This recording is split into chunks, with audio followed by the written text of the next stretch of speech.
Place maintenant à la chronique culture de 64 minutes. Dominique Chimbakala va nous parler, bien entendu, de ces obsèques nationales du chanteur Papa Wemba au Congo, Kinshasa.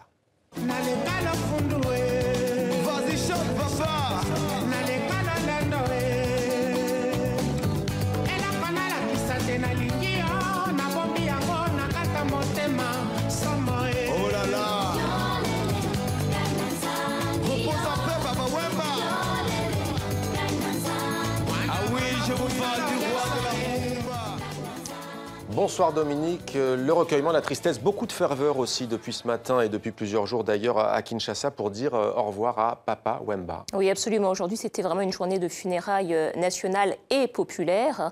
D'abord avec cette messe qui a été célébrée dans la cathédrale de Kinshasa qui était remplie pour l'occasion. On parle de plus de 2000 personnes, 10 000 à l'extérieur. La circulation était bloquée sur plus d'1 kilomètre.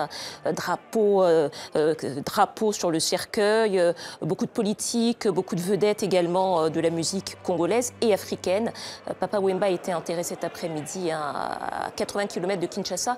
Mais évidemment, on y reviendra ce soir dans le journal Afrique de TV5 qui consacrera une large part à cet événement. Et cette fois, pas de politique, Dominique, il y avait l'opposition et il y avait le pouvoir réuni. Absolument. Hommage pas seulement d'ailleurs à Kinshasa, à la capitale, mais partout dans ce pays, il y a eu des hommages spontanés à l'artiste. Absolument. On va commencer par cette photo qu'on va peut-être voir. C'est à Seattle, aux États-Unis, avec ce stade de football. Vous voyez, on reconnaît une image de Papa Wemba. Il était très connu aux États-Unis, au Japon.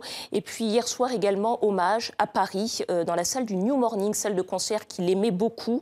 Alors beaucoup d'artistes de tout le continent étaient venus, c'était ouvert à tous, gratuit. Il y avait des artistes, des anonymes, des sapeurs également qui étaient venus lui rendre un dernier hommage parce que cet homme représentait beaucoup, non seulement pour son pays, mais également pour le continent. On va écouter quelques anonymes qui étaient hier à cette soirée. Papa Wemba, c'est un grand monsieur. Ce n'est pas un Congolais, c'est un Africain et qui représente en fait l'Afrique en quelque sorte. Donc Papa Wemba, à travers sa musique, a été connu mondialement. Donc il a porté très loin la musique africaine. Comme on ne peut pas aller au Congo, donc en étant en France, venir ici, c'est une manière de lui dire aussi au revoir. Papa Wemba, c'est l'icône. C'est quelqu'un qui vient de nulle part, qui crée un empire. Aujourd'hui, l'unité qu'on est en train de montrer pour Papa Wemba, si ça pouvait être déméré chaque jour, l'Afrique ira loin, très très loin.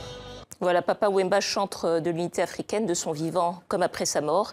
Voilà, vous pourrez retrouver toute cette page spéciale consacrée à Papa Wemba sur le journal Afrique de TV5 Monde ce soir. Merci Dominique pour cette chronique culture. Merci à vous.